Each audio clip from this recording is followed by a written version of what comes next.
Bismillahirrahmanirrahim. Assalamualaikum warahmatullahi wabarakatuh. Alhamdulillahi rabbil alamin wa bihi nasta'inu ala umuri dunya waddin. Wassalatu wassalamu ala asyrafil anbiya wal mursalin habibina wa nabiyina Muhammadin sallallahu alaihi wasallam wa ala alihi wa sahbihi wasallama tasliman katsira ila yaumiddin, amma ba'd. Allahumma la sahla illa ma ja'altahu sahla wa anta taj'alul huzna idza syi'ta sahla. Rabbi shrah li sadri wa yassir li amri wahlul 'uqdatam min lisani yafqahu qawli.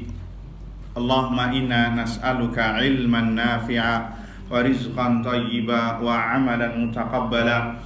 Allahumma 'allimna ma yanfa'una wanfa'na bima 'allamtana wa zidna 'ilman ya rabbal alamin. Allahumma hdina wa ahlana wa qaumana ila siratikal mustaqim.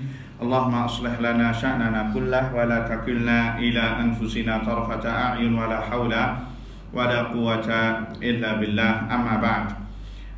Hadirin wal hadirat yang semoga dirahmati Allah subhanahu wa ta'ala. Alhamdulillah, kita panjatkan puji syukur kepada Allah subhanahu wa ta'ala yang telah memberikan kepada kita semua limpahan nikmat dan karunia-Nya, wabil khusus nikmatul iman wa nikmatul Islam, nikmat kesehatan dan kesempatan, sehingga dengan izin Allah subhanahu wa ta'ala kita bisa berkumpul kembali dalam rangka bertafakuh din, mempelajari ilmu agama Allah subhanahu wa ta'ala, yang seraya kita berdoa agar kita termasuk orang-orang yang dikehendaki baik oleh Allah.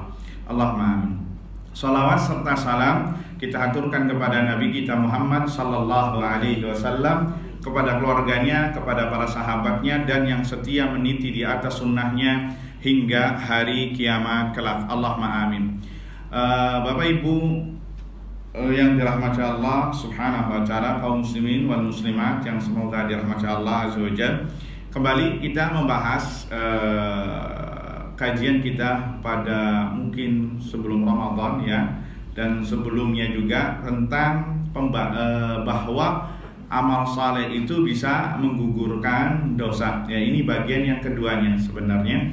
Dari sebelumnya kita mereview bahwa amal saleh itu secara umum bisa menggugurkan dosa. Akan tetapi dosa yang dimaksud di sini menurut para ulama setelah menghimpun para dalil, bahwa yang dihapus dosa di sini dosa besar atau dosa kecil? Dosa kecil secara umum. Karena dosa besar itu hanya bisa dihapuskan dengan apa? Dengan taubat nasuha yang pernah kita bahas sebelumnya. Nah, di sini ayuhal ikhwah, walaupun amal saleh di beberapa sisi bisa melenyapkan dosa besar jika pertama, keyakinan keikhlasan Allah kepada Allah sangat kuat, atau manfaat yang luar biasa yang sangat besar yang dilakukan oleh seorang hamba, sehingga amal saleh yang pada hakikatnya hanya menggugurkan dosa kecil bisa berubah menjadi bisa menggugurkan menjadi dosa besar penggugurannya. Seperti seorang bangun masjid, pernah kita singgung, masih ingat? Bangun masjid itu amal saleh, iya apa tidak? Allah akan bangunkan rumahnya di mana? Di surga. Akan tetapi karena manfaat luar biasa, didirikan salat 5 waktu, adanya pengajian, orang banyak kenal hidayah Allah azza wa jalla, sehingga yang itu hanya bisa menggugurkan dosa kecil bisa berubah menjadi penggugur dosa besar. Kenapa? Manfaat yang luar biasa. Nah, ini secara umum yang pernah kita bahas ya. Dan kekuatan keikhlasan seperti seorang pelacur dari kalangan Bani Israel yang memberikan air kepada anak anjing yang hampir mati kehausan. Iya atau tidak? Masih ingat? Ya, ini amalannya kecil, cuman Allah berterima kasih kepadanya dan ampuni dosa-dosanya, masukkan dia ke dalam surga karena keikhlasan dia yang luar biasa. Nah, ini yang pernah kita singgung pada beberapa pertemuan yang lampau. Adapun sekarang akan kita sebutkan bahwa ada di antara amalan-amalan tersebut, baik perkataan maupun perbuatan, disebutkan secara nasnya bahwasanya ini mengampuni dosa. Naam, secara umum amalan tersebut menggugurkan dosa. Lantas kenapa Ustadz Nabi menyebutkan di dalam redaksinya bahwa amalan ini juga termasuk menggugurkan dosa? Bukankah secara umum menggugurkan dosa? Iya, kata para ulama, dalam bentuk agar ini adalah fadilah, penyebutan fadilah, keutamaan tertentu, sehingga kita termotivasi kembali untuk banyak melakukan perbuatan tersebut. Karena kita sekali lagi sangat butuh terhadap pengampunan, dan seorang tidak bisa masuk surga kecuali dosanya sudah diampuni, sudah bersih. Kalau belum diampuni, ya mampir dulu ke neraka.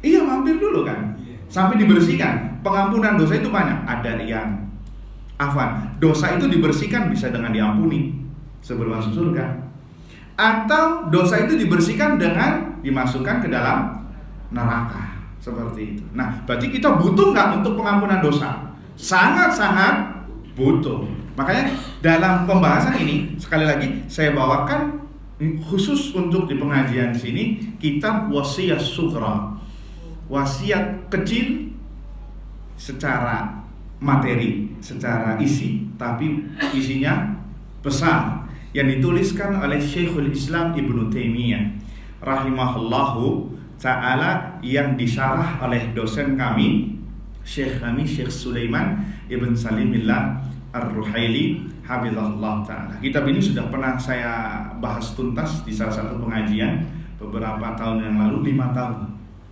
sebulan sekali. Alhamdulillah, cuman saya ulangi lagi karena saking besarnya manfaat dari pembahasan kitab ini, insyaallah. Baik, disebutkan oleh Syekhul Islam Ibnu Taimiyah rahimahullahu taala bahwa waqad dalla ala dzalika al-Qur'an wal ahaditsus shihhah fi takfir bis salawatil khams.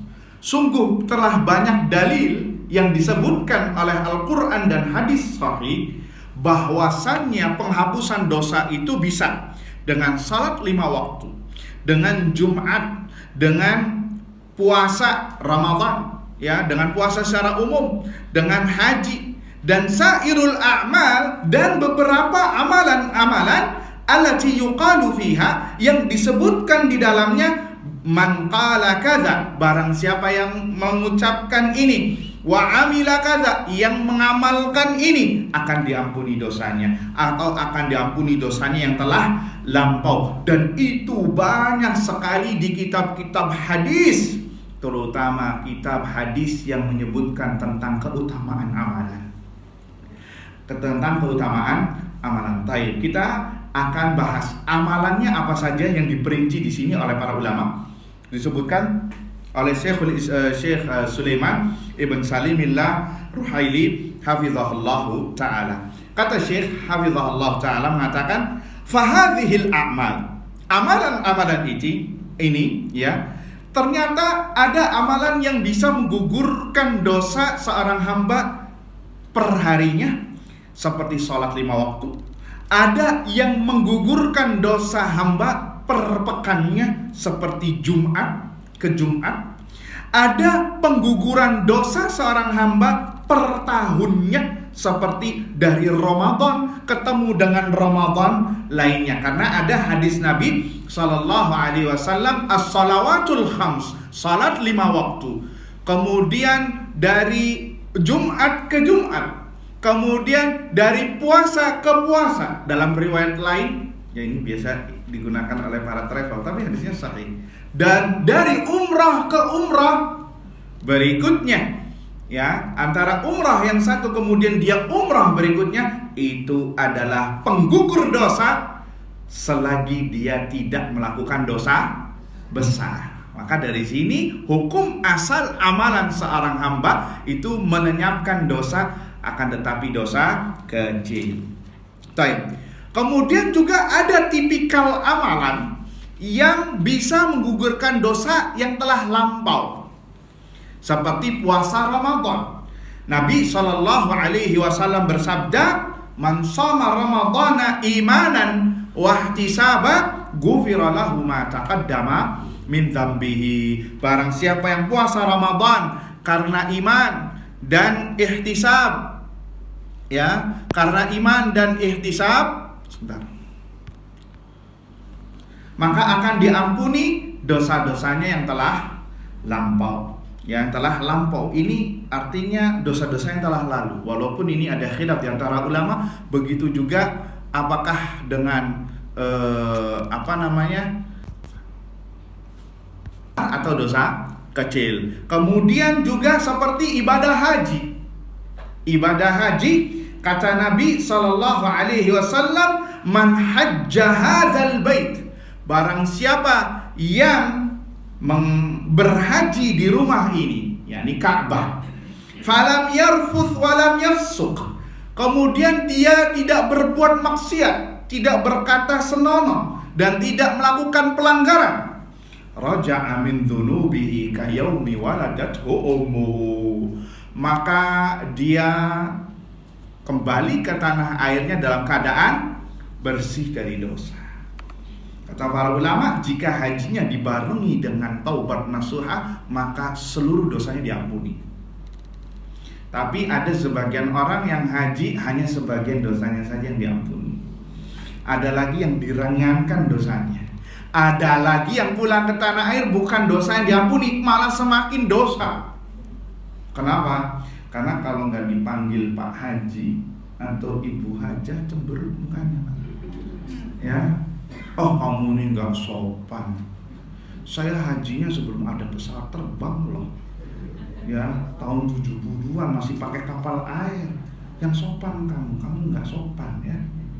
Kalau ada antrian tuh, Ibu Fulana, Bapak Fulan, diem tuh, nggak semau. Kata sampingnya yang manggil, panggil Pak Haji atau Bu Hajah. Nanti, oh iya, ada apa? Ada yang bisa saya bantu? Nah, ini hajinya bukan menggugurkan dosa, menambah dosa. Hati-hati, bahkan bisa sebab masuk dia ke neraka karena tidak ikhlas. Masih ingat hadis ada orang yang ngaji, belajar agama, sedekah, berjihad sampai mati syahid, ya. Kemudian apa yang terjadi?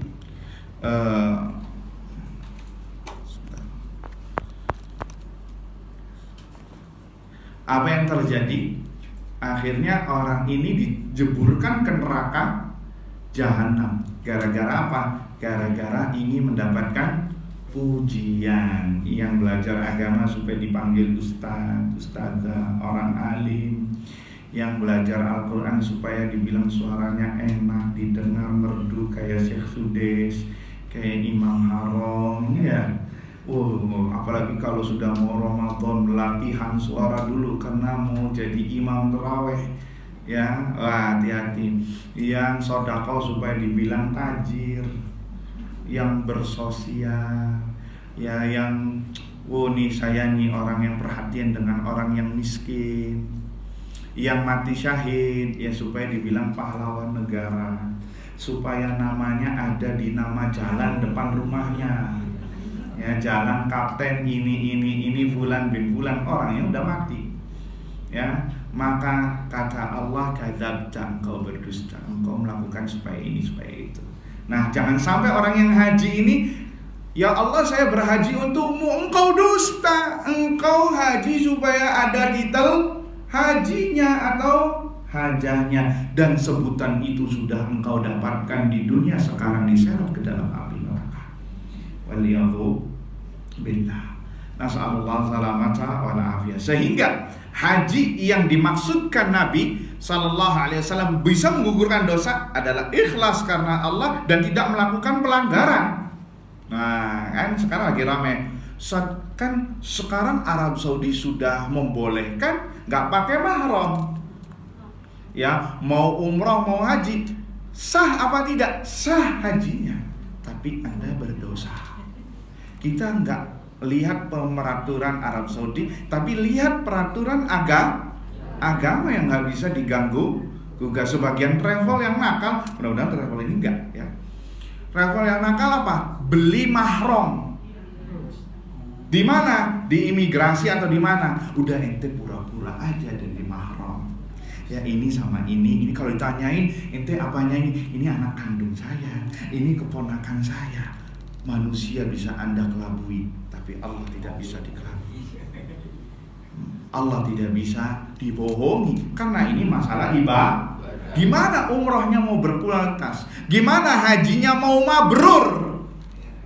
Kalau Anda di awal keberangkatannya saja sudah bermaksiat, apalagi sekarang kan lagi ada kayak belut tuh.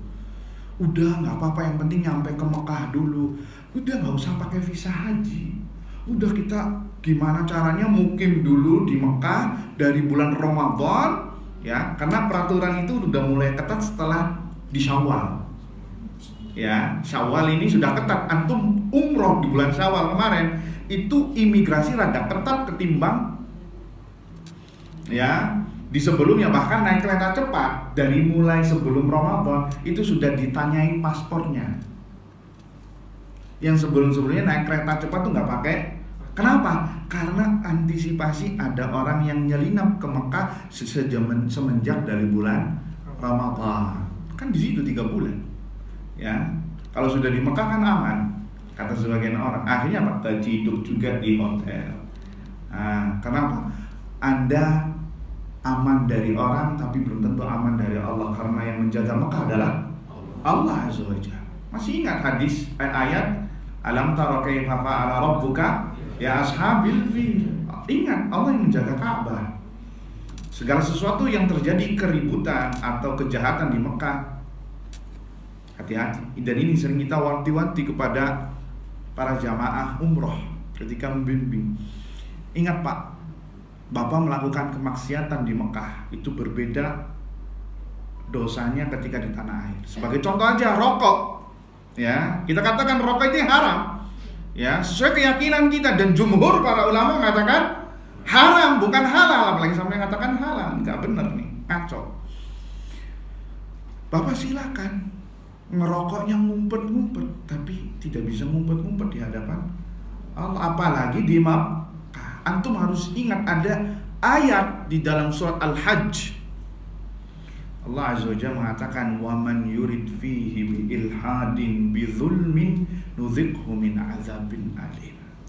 Barang siapa yang ingin berbuat makar, berbuat ilhad, melenceng dalam hal ini kemaksiatan di kota Makkah, maka kami timpakan baginya azab yang pedih.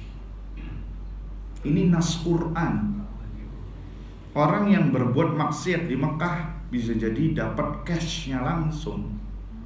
Makanya terkadang ada cerita jamaah haji, walaupun terkadang ada yang ditambah-tambahin bumbu masakannya, ya, terkadang saya membenarkan. Kenapa? Nas Quran. Artinya tidak mempercayai 100%, mendustakannya pun tidak. Kenapa? Kan bisa jadi iya. Sampai ada tetangga ngomong, saya dulu, ya, ini curhat ya akhirnya. Saya dulu ngomong di dalam hati, tetangga saya waktu haji sakit-sakitan mulu, penuh dengan kesombongan dan takabur. Ya, adapun saya sehat walafiat, tuh nggak apa-apa. Kata dia, belum mingkem ngomong kayak gitu, dia langsung meriang 3 hari nggak bisa Masjidil Haram. Tuh, hati-hati. Ya, apalagi ya bapak-bapak dengan enaknya depan hotel basbus. Hati-hati. Dosa yang dilakukan di Mekah tidaklah sama dosa dilakukan di tanah air. Hati-hati, berlipat-lipat. Sebagaimana amal kebaikan itu berlipat-lipat di kota suci, begitu juga dosa yang dilakukan di tanah haram, apalagi di bulan haram. Misalkan Zulhijjah, Zulhijjah ya sampai Muharram itu bulan haram. Perbuatan dosa yang dilakukan tidaklah sama di luar bulan haram. Hati-hati. Jadi ikuti regulasi yang ada, wabil khusus regulasi dari agama. Kalau ingin ibadahnya kita berkualitas, jangan yang penting ibadah, salah. Udah deh yang penting haji. Eman-eman Pak, eman-eman fulusnya, eman-eman tenaganya. Tahu eman-eman ya, ini bahasa Jawa.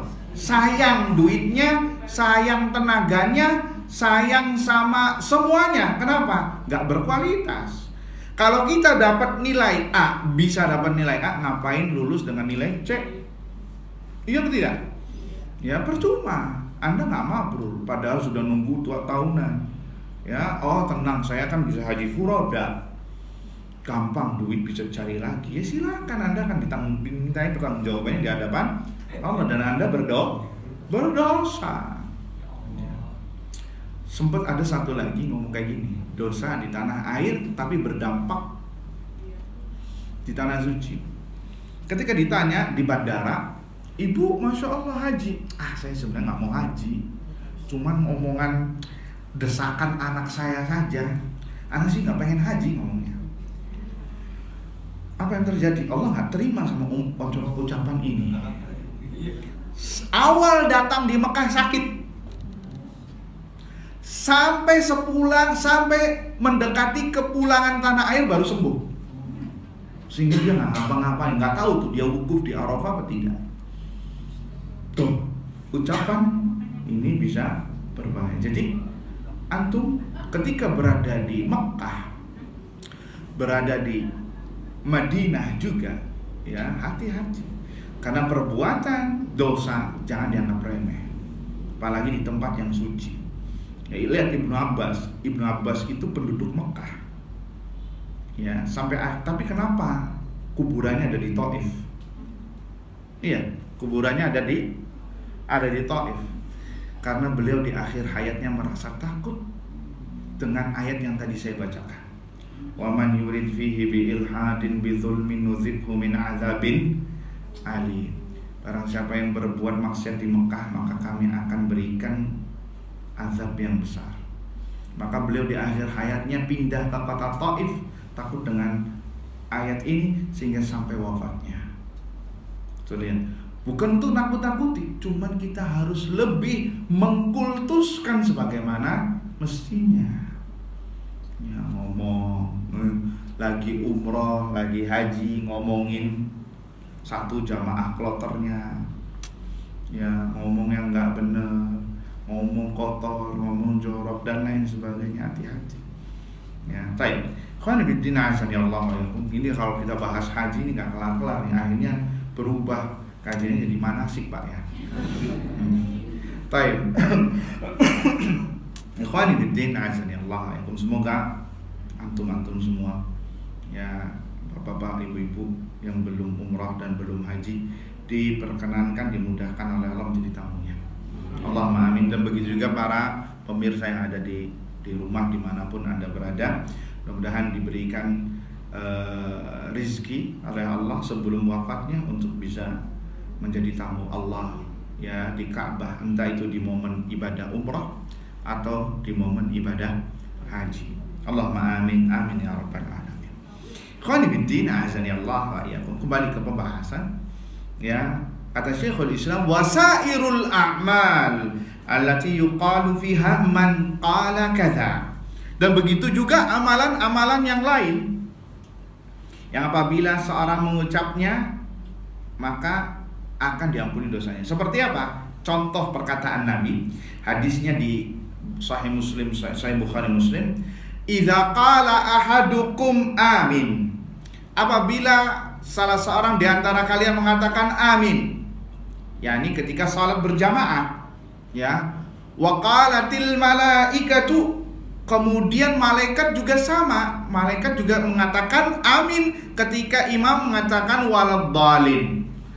Apa? Fawafaqat ihdahumal ukhra, kemudian aminnya antum ini bersamaan dengan aminnya malaikat. Apa? Ghufira lahu ma taqaddama min dzambihi. Allah akan ampuni dosa-dosanya yang telah lampau. Ini luar biasa. Jadi tolong ketika sholat rasakan bahwasannya Anda ini amin bersama malaikat. Mudah-mudahan bersamaan sehingga jangan mendahului atau jangan terlalu terlambat ketika imam mengatakan waladhdallin, ya, karena akan diampuni dosa-dosanya. Contoh berikutnya, ini contoh-contoh semua yang mengatakan dengan ucapan idza qala al-imam, apabila imam mengatakan sami Allahu liman hamidah. Apabila imam mengatakan sami Allahu liman hamidah, faqulu, maka kata Nabi, katakanlah Allahumma rabbana lakal hamd. Allahumma rabbana lakal hamd. Maka apa jawabannya? Kata Nabi, fa innahu man wafaqa qawluhu qawlal malaikah ghufira lahu ma taqaddama min dhanbi. Maka barang siapa yang ucapannya itu senada dengan ucapan malaikat Allahumma rabbana lakal hamdu, ketika imam mengatakan sami Allahu liman hamidah, maka akan diampuni dosa-dosanya yang telah lampau. Jadi hati-hati ya.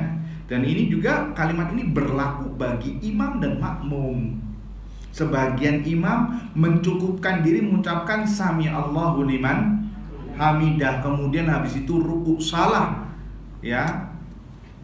Apabila imam menyengaja tidak mengatakan Rabbana walakal hamd, ini bisa batal salatnya. Bisa batal karena kalimat Rabbana walakal hamd imam dan makmum. Makmum tidak mengatakan sami Allahu liman hamidah jika dia berjamaah, tapi cukup mengatakan Rabbana walakal hamdu, kecuali kalau dia salat sendirian. Bisa dipahami ya. Baik, khairuddin a'azani Allah wa iyyakum. Maka dua poin ini, dua amalan ini, istasy'ir, coba antum rasakan dan hayati ketika mengamalkan amalan ini, agar amalan kita berkualitas sehingga bisa menggugurkan dosa-dosa kita. Ini betapa rahimnya Allah Subhanahu wa ta'ala kepada hamba-hambanya. Kita siang hari melakukan perbuatan dosa ya, disuruh taubat mingkem mulutnya, disuruh istighfar zuhud, disuruh amalan-amalan ini kayak sebagian orang kalau sholat kayak gerakan robot. Apa kata imam, dia ruku sujud, iya dia disuruh mengikuti tapi nggak menghayati, sehingga imamnya bablas pun dia ikut bablas. Iya Pak tidak? Karena seperti gerakan robot ngikuti. Ayo ke sini, ayo ke sini, ke sini. Imamnya salah, dia ikutan. Kenapa? Karena kebanyakan kita bengong ketika sholat. Ya, imamnya baca sedikit rada panjang, ngasih kode. Hati-hati, kalau kodenya antum bukan natural, batal sholatnya.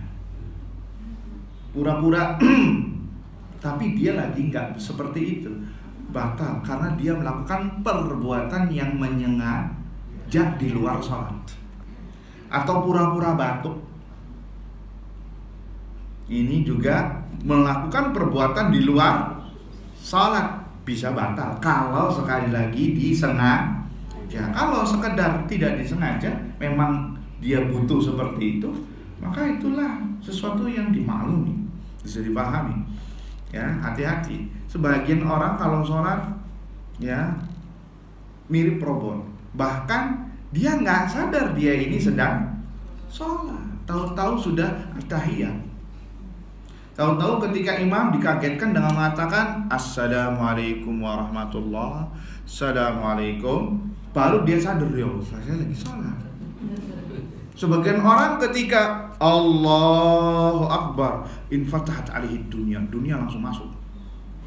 Abis ini enaknya ngapain ya? Jumatan nih kayaknya makan bakso di, wah, ini masalah perut yang dibahas. Kayaknya makan di sini enggak, di sini debat juga pikirannya loh. Oh di sini aja. Tahu-tahu imamnya sudah salam baru dia sadar. Hati-hati. Sampai-sampai sebagian orang, kalau antum lupa segala sesuatu, lupa naruh barang, lupa ngambil kunci motor di mana, kunci mobil di mana, sholat 2 rakaat, pasti di awal ketika Allahu Akbar langsung ingat. Sampai ada istilah kayak gitu. Betul apa tidak? Betul, ya sudah. Ya. Seperti itu, langsung. Antum bengong nih, nggak ada pikiran atau nggak ada ide apa ya? Coba sholat pasti ada ide masuk. Ada setan khusus. Disebutkan nama setannya adalah Khunzub, yang hobinya sebutkan ini, coba bayangkan ini, bayangkan. Seru sampai imam salam selesai. Makanya ketika antum salam, ingat lagi nggak yang dipikirkan? Nggak ingat. Itu kinerjanya setan yang bernama Khunzub, yang hobinya di wudu dan di sholat. Kadang ada lagi yang was-wasan. Allah Akbar, tadi kayaknya kentut deh. Enggak, batal lagi. Oh kayaknya iya kentut, batal lagi. Ini was-was, dikerjai sama setan. Dan Nabi menutup rapat-rapat pintu ini. Jangan engkau batalkan salat sampai engkau mencium baunya atau mendengar suaranya. Karena hobinya setan tuh, maaf nih ya, meniupkan di dubur seseorang seakan-akan ada yang keluar. Maka kata Nabi, jangan batalin salat sampai engkau mencium baunya atau mendengar suaranya. Paham sampai di sini? Untuk rapat-rapat, sebagian orang enggak, was-wasnya berlebihan, sampai gila. Sampai saya punya beberapa orang curhat dalam bab wudu. Dia kalau wudu bajunya basah semua, kayak mandi. Kayaknya sebelah sini nih nggak kena. Ya, ada yang maaf istinja cebok 1 pons sabun itu yang pencetan apa namanya, satu botol yang 1 liter habis dalam 1 cebok. 1 bak yang bukan ember ya, 1 bak itu habis untuk 1 cebok, maaf. Sampai badannya tuh kurus. Ente kenapa ya? Ente terlambat terus kalau sholat. Dia cerita bahwasanya dia ente was-was. Ente kalau ngikutin terus kayak gini, ente bisa gila. Itu permainan setan kepada Anda. Hati-hati. Ada yang kayak gitu. Ada yang kalau ke masjid asam lambungnya naik. Kalau Allah Akbar, bentar lagi saya mati nih. Mati. Iya ada. Sampai nggak berani ke masjid. Ada kayak gitu. Kalau Allah Akbar, mati. Ente bilang kepada setan, mati di masjid lebih afdal daripada mati di rumah. Udah Ustaz, saya ngomong kayak gitu, tetap aja sebenarnya lebih kuat. Kuat-kuatan. Enggak, akhirnya nggak berani ke masjid. Kalau ke masjid kapan? Ramadan. Tarawih, loh kok ente di masjid? Iya kalau di Ramadan gangguan itu nggak ada. Tapi nanti di Syawal kembali lagi. Ya udah kalau gitu ente puasa tiap hari. Sebagai bercandaannya nah gitu. Walaupun nggak boleh berpuasa setiap hari. Ya, tuh lihat, ada godaan setan. Makanya kita berlindung kepada Allah dari hal was-was seperti ini. Min syarril waswasil khannas. Dari keburukan was-wasnya setan. Karena setan mengembuskan apa? Mengembuskan was-wasnya. Ente bakal kayak gini. Yang takutnya sama ini sama setan digede-gedein. Ya, itu yang terjadi. Na'udzubillahi min dzalik. Jadi kembali bahwasannya salat kita ini harus berkualitas. Tentunya memahami dan menyadari betul apa yang kita ucapkan dan apa yang kita lakukan. Ya. Baik, ikhwani fiddin, azani Allah wa iyyakum. Kemudian kata Syekhul Islam, wa amila kadza ghufira lahu. Begitu juga amal orang yang mengamalkan sesuatu akan diampuni dosa-dosanya seperti puasa Ramadan kemarin. Semoga puasa Ramadan kita bisa menggugurkan dosa-dosa kita, ya. Kata Nabi SAW, man shama ramadhana imanan wa ihtisaba ghufira lahu ma taqaddama min dhanbi. Barang siapa yang puasa Ramadan karena iman dan ihtisab, mengharap pahala di sisi Allah, maka akan diampuni dosa-dosanya yang telah lampau. Seperti berwudu. Ya, wudu juga jangan hanya sekedar gerakan membersihkan badan saja, tapi itu ibadah yang apabila kita meniru Rasul SAW dalam wudu kita, maka akan diampuni dosa-dosanya yang telah lampau. Kata Nabi SAW, hadis riwayat Bukhari Muslim, man tawadda'a nahwa wudu'i hadza thumma shalla raka'atain la yuhaddits fihima nafsah ghufira lahu ma taqaddama min dzambihi. barang siapa yang berwudu dengan wuduku, kata Nabi, ya, thumma shalla rak'atain, kemudian dia setelah itu sholat 2 rakaat, la yuhaddits fihi ma nafsahu, antara dia dari wudu sampai dia sholat, dia enggak mengajak dirinya berbicara. Kata para ulama, berbicara di sini adalah perkara dunia. Enggak ngobrolin masalah dunia. Tadi itu faedahnya berapa ya?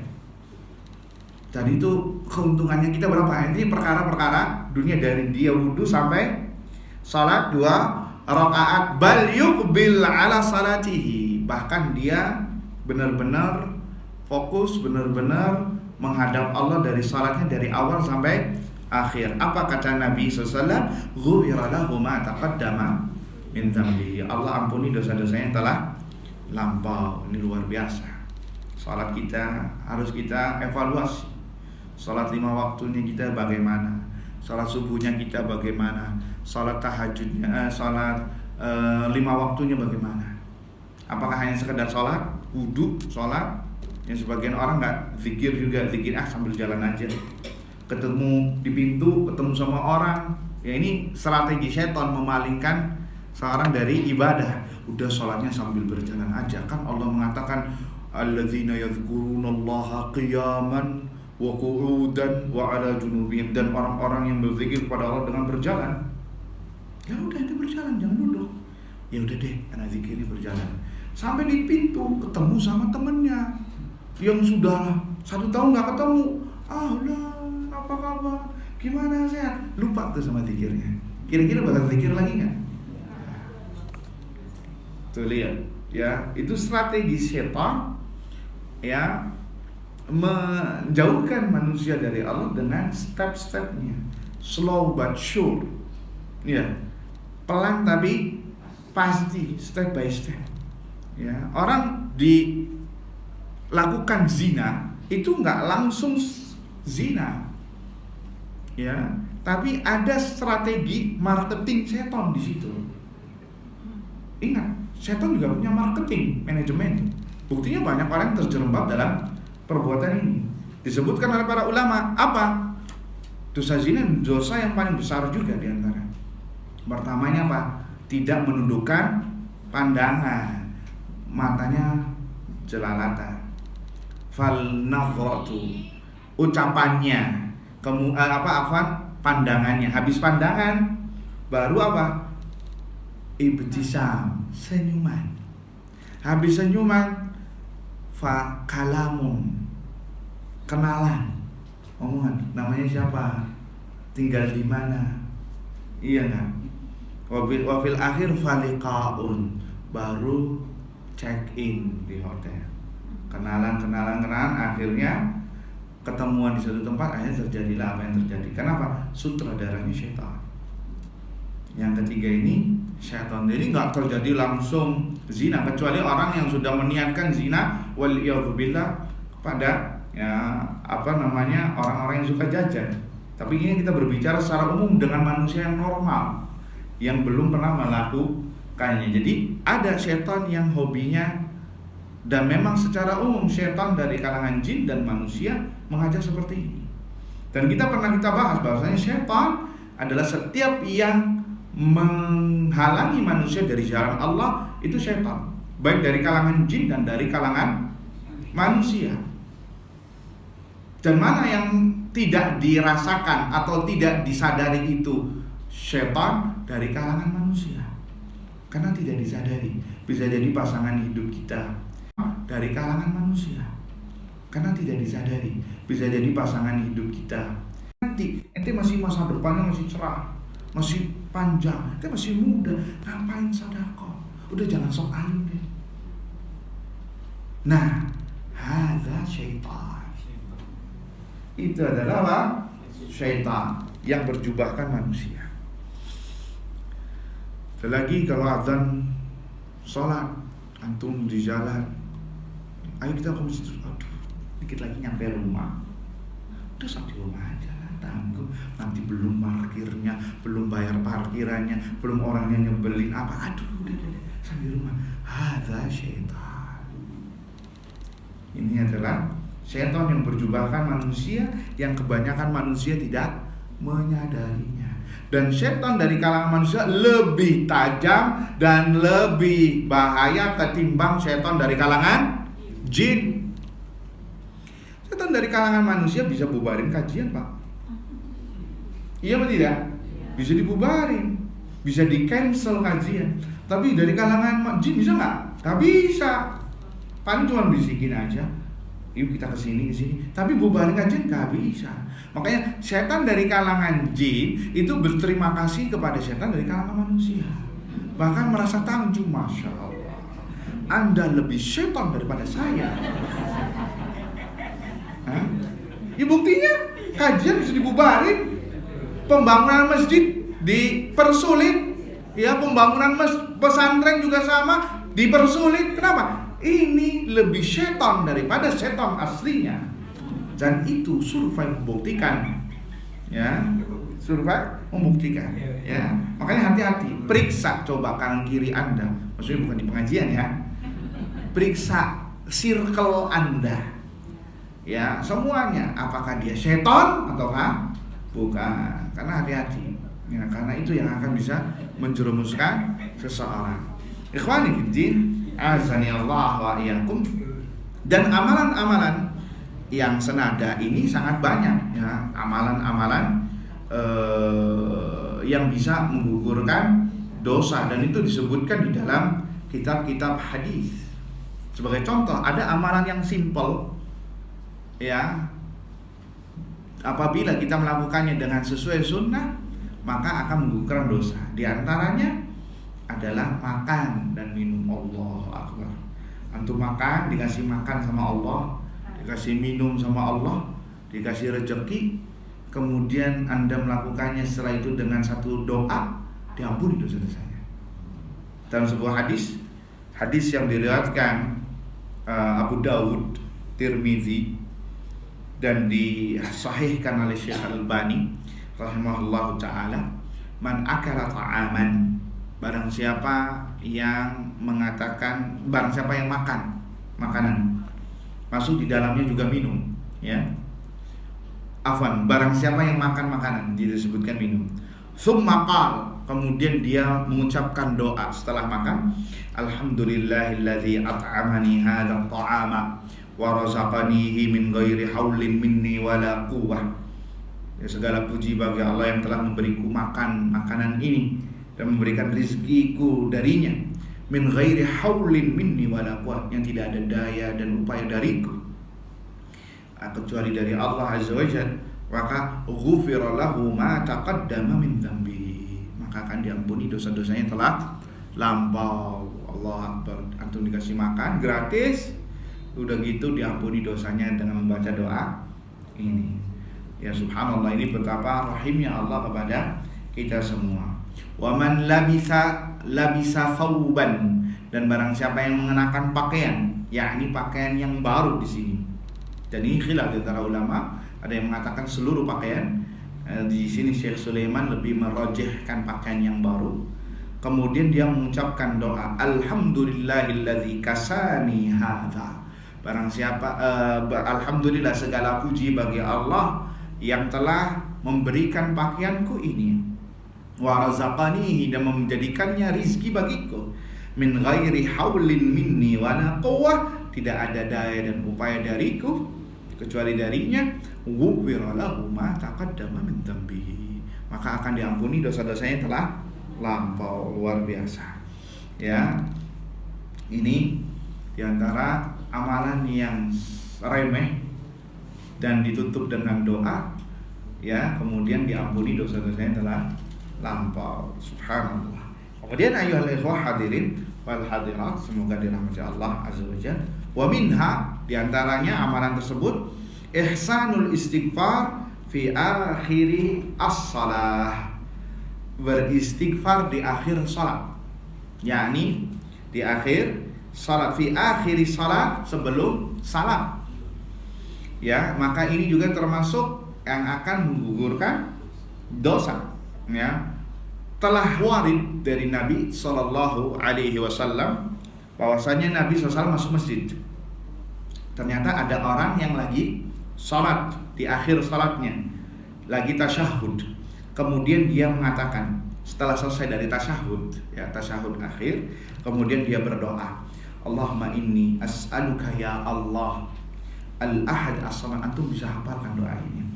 Allahumma inni as'aluka ya Allah al-ahadus samad alladzi lam yalid wa lam yulad wa lam yakun lahu kufuwan ahad an taghfira li dhanbi innaka antal ghafurur rahim.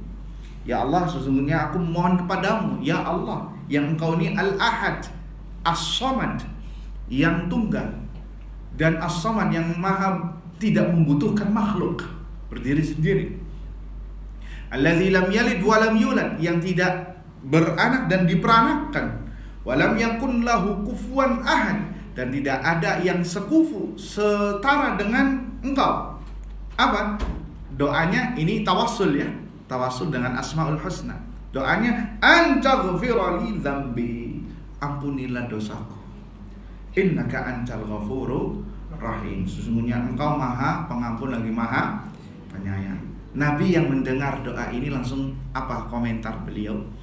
Komentar beliau, qad ghufira lahu, qad ghufira lahu, qad ghufira lahu. Telah diampuni dosa orang ini, telah diampuni dosa orang ini, telah diampuni dosa ini. 3 kali Nabi sallallahu alaihi wasallam mengatakannya. Wah, luar biasa tidak Pak? Ya, baca doa tadi ya. Allahumma inni as'aluka bi annaka antallahu apa gimana tadi? Jadi lupa lagi. Allahumma inni as'aluka ya Allah al-ahadus samad alladzi lam yalid wa lam yulad wa lam yakun lahu kufuwan ahad an taghfira li dzambi innaka antal ghafurur rahim. Ya, baca doa ini karena semua di antara kita adalah orang yang berdosa, agar diampuni. Dan masih banyak lain. Seperti contohnya mendengar azan. Nabi SAW mengatakan, man qala hina yasma'ul muadzin, barang siapa yang mengucapkan setelah muadzin berkumandang, wa ana asyhadu an la ilaha, setelah muadzin ya berazan ya, kemudian dia mengatakan wa ana asyhadu an la ilaha illallah wahdahu la syarikalah wa asyhadu anna muhammadan abduhu wa rasuluh raditu billahi rabba wa bi muhammadin rasula wa bil islami dina ghufira lahu. Ini diantara zikir azan setelah azan. Banyak bukan Allahumma rabb hadhihi da'wati tamma. Iya, itu sahih. Ada juga redaksi yang lain. Kalau Allahumma rabb hadhihi da'wati tamma wa salatul qa'imah ati Muhammadanil wasilata wal fadila wa ba'athu maqama mahmudan ladzi baca, maka akan mendapatkan syafaat Nabi SAW. Tapi kalau ini wa ana asyhadu an la ilaha illallah wahdahu la syarikalah wa asyhadu anna Muhammadan abduhu wa rasuluh, kemudian raditu billahi rabba, saya ridha Allah sebagai Rabb, wa Muhammad sebagai Rasul, wa bi Muhammadin Rasulah, wa bil Islami dina, dan Islam sebagai agama. Apa kata Nabi? Ghufira lahu, akan diampuni dosa-dosanya. Kemudian hadis berikutnya, orang yang memandikan mayit. Ini orang-orang tertentu. Kemudian menyembunyikan aibnya. Nah ini mulutnya orang gatel nih. Kesalahan orang-orang yang mandiin mayit. Man ghassala musliman, barang siapa yang memandikan seorang muslim, yakni mayit muslim, fakatama alaih, kemudian dia sembunyikan aibnya. Lihat sebagian orang, itu jantungnya hitam, bentuknya love kayak di kopi. Gak tahu tuh, kayaknya ada apa. Katakan apa yang antum omongkan itu fakta, maka anda telah menyebarkan aib seorang muslim, apalagi dia sudah tidak bisa membela dirinya. Ya, maka apa kata Allah? Ghafara, kata Nabi apa? Ghafarallahu lahu arba'ina marrah. Allah akan ampuni dosa-dosanya 40 kali. 40 kali. Enggak disebutkan 40 kali ini apa 40 tahun apa, pokoknya 40 kali. Ya, jadi jangan ceritakan aibnya. Antum kalau digitukan mau enggak? Enggak bakal mau. ya hatta sudah jadi mayit, nggak mau untuk dijelek-jelekan aibnya. Nas'alullah salamata wal afiyah. Dan banyak sekali seperti seorang bertaubat dengan taubat kemudian sholat 2 rakaat akan diampuni oleh Allah. Kemudian juga orang yang ke masjid dalam rangka untuk sholat berjamaah, ya tidak keluar kecuali dalam rangka untuk sholat, akan diampuni dosanya. Seperti orang yang bangun tengah malam, kemudian dia bangun di malam hari, kemudian dia mengucapkan la ilaha illallah wahdahu la syarikalah lahul mulku wa lahul hamdu wa huwa ala kulli syai'in qadir, subhanallah walhamdulillah wa la ilaha illallah wallahu akbar wa la haula wa la quwwata illa billahil aliyyil azim. Kemudian dia berdoa kepada Rabb-nya. Setelah zikir tadi, doa apa saja. Misalkan dia Rabbighfirli, kalau dia memohon ampun kepada Allah, Allah ampuni. Kalau dia minta rizki, maka akan diberi rizki sesuai dengan apa hajatnya. Kalau di sini contoh hadisnya Rabbighfirli ghufirala. Kalau dia berdoa kepada Allah, ya Allah ampuni saya, maka akan diampuni. Dan masih banyak sekali hadis-hadis yang senada, contoh-contoh bahwasanya dosa-dosa itu bisa diampuni dengan amal-amal saleh tertentu. Semoga kita semua bisa mempraktekkan apa yang tadi telah kita bahas, insyaallah ta'ala. Tapi sampai di sini pembahasannya. Mohon maaf atas sedikit keterlambatan karena salah prediksi keluar dari rumah ya. Saya rumahnya di Bogor kota ya.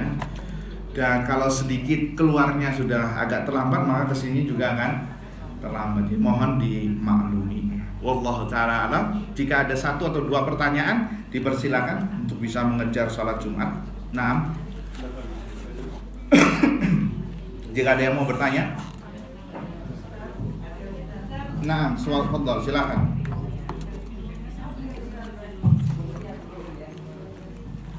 Izin bertanya. Nah. Assalamualaikum warahmatullahi wabarakatuh. Waalaikumsalam warahmatullahi wabarakatuh. Tentang tadi yang imam baca sami Allah liman hamidah, Ustaz. Nah. Saya pernah dengar ada satu hadis apa saya nggak tahu.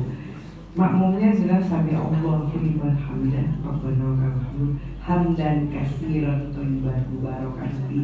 Itu menurut hadis itu pahalanya besar sekali. Nah.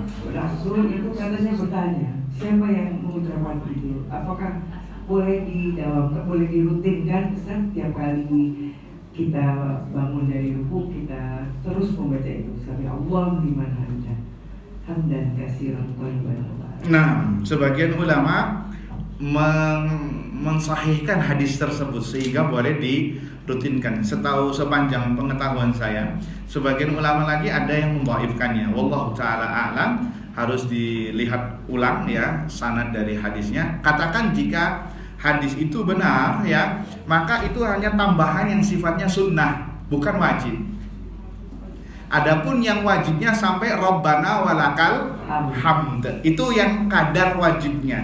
Adapun tambahan yang lain itu disebutkan bahwasanya 70.000 malaikat mencatat ganjaran tersebut, dan saya juga mengamalkan ini, yaitu yang kadar sempurnanya.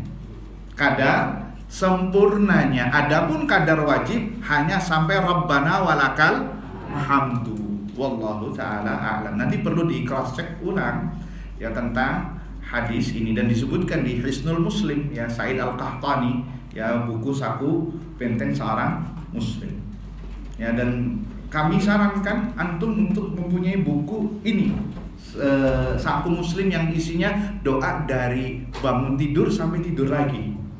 Itu yang berdasarkan hadis sahih, pengarangnya Said Al-Qahtani ya, rahimahullahu ta'ala, yang segini nih, yang kalau bahasa Arabnya warna covernya itu merah, sekarang sudah diterjemahkan ya dalam bahasa Indonesia. Ada buku tak? Ada buku yang karangan Ustaz Yasin. Nah, itu juga bagus. Sholat seperti Rasul itu bukunya cukup tebal. Iya. Itu ada berbagai macam doa iftitah, ada berbagai macam. Iya, itu buku yang tebal. Artinya, nah itu kayak Ustaz Yazid punya kitab rahimahullah, doa-doa pilihan sesuai Al-Quran dan sunnah tebal segini. Itu juga bagus, taruh di rumah untuk dibaca. Tapi terkadang ada satu buku yang lebih tipis lagi segini, saku muslim itu, ya itu bisa dibawa-bawa seperti di apa namanya, di saku ya untuk dibaca ketika turun dari mobil, itu juga boleh. Dari Ustaz Yazid juga bagus, semuanya bagus sesuai dengan dalil yang ada. Ya syukur-syukur dua-duanya punya ya, dua-duanya punya. Barakallahu fiik. Ada lagi satu lagi dari Ustaz, kalau yang ibadah per pekan itu apa itu Ustaz maksudnya? per pekan itu seperti Jumatan, salat Jumat. Kalau wanita bagaimana? Wanita boleh untuk salat Jumat, boleh.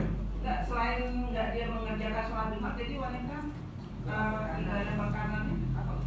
Wallahu ta'ala alam, di sini hanya disebutkan secara umum saja bahwa salat Jumat termasuk ibadah yang perpekanan yang apabila seorang merutinkannya akan diampuni dosa-dosanya. Bagi laki-laki yang mukim dan yang sehat wajib untuk salat Jumat. Adapun bagi wanita diperbolehkan, tidak dilarang. Tapi masyarakat di negeri kita ini nggak ada spasi untuk wanita, iya apa tidak? Adanya di Masjid Nabawi sama Masjidil Haram ya, seperti itu. Ya kedepannya barangkali nanti bangun masjid, sebenarnya kasih saran kepada mereka yang mau sholat Jumat untuk kalangan wanita diperbolehkan dan dikasih ruang. Karena sekali lagi boleh bagi wanita untuk sholat Jumat, tidak wajib. Adapun laki-laki yang mukim, yang sehat, artinya tidak sakit, ya wajib fardhu ain untuk salat Jumat. Wallahu a'lam. Ustaz, satu lagi Ustaz. Nah. Ustaz, kalau misalnya dalam sholat itu ada yang memanggil terus boleh gitu Ustaz? Bagaimana? Ini mengasih kode gitu Ustaz. Sebenarnya sholatnya dikeraskan sedikit, misalkan takbirnya Allahu Akbar. Ya. Misal Sami Allahu liman hamidah. Misal anti lagi sholat di rumah, datang kurir, ada paket, ya baca kerasin Allahu Akbar. Ya, kalau orangnya dibalik jauh dari pandangan, tapi kalau pandangan kasih kode, saya lagi sholat, bukan tangannya kayak gini, nanti ngajak salaman lagi ya, kayak gini, ngasih syarat lagi sholat. Bisa dipahami? Oh, jadinya Ustaz kalau nanti pas buka pintu terima kan ada perkataan gitu, kita bisa melanjutin zikir Ustaz? Bisa. Oh, Bisa. Selain sholat ya, seperti misalkan ya dia zikir, oh enggak apa-apa, boleh. Zikir kan boleh berdiri sambil jalan, sambil nyapu, astagfirullah, astagfirullah, la ilaha illallah, subhanallah, subhanallah, sambil nyuci piring. Bisa. Jeda dengan ini ada ini perkataan tentang Ustaz, boleh? Apa katanya? Jeda ini. Kalau jedanya pendek sekali, nggak panjang, nggak masalah, ditoleransi. Tapi kalau jedanya setengah jam, nah ya ini nggak bisa. Nah, wallahu ta'ala alam, semoga apa yang disampaikan bermanfaat untuk kita semua. Kita cukupkan dengan doa kafaratul majlis. Subhanakallahumma wa bihamdika asyhadu an la ilaha illa anta astaghfiruka wa atubu ilaik. Assalamualaikum warahmatullahi wabarakatuh.